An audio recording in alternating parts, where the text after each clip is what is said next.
అసలు ఎవలే నేను నీకు ఏమవుతాను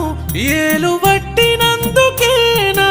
ఎంటున్నావు తాలి గడితివే నువ్వు చివరిదాకా నేను తోడుగా ఉంటా నీకు నే అమ్మవుతాను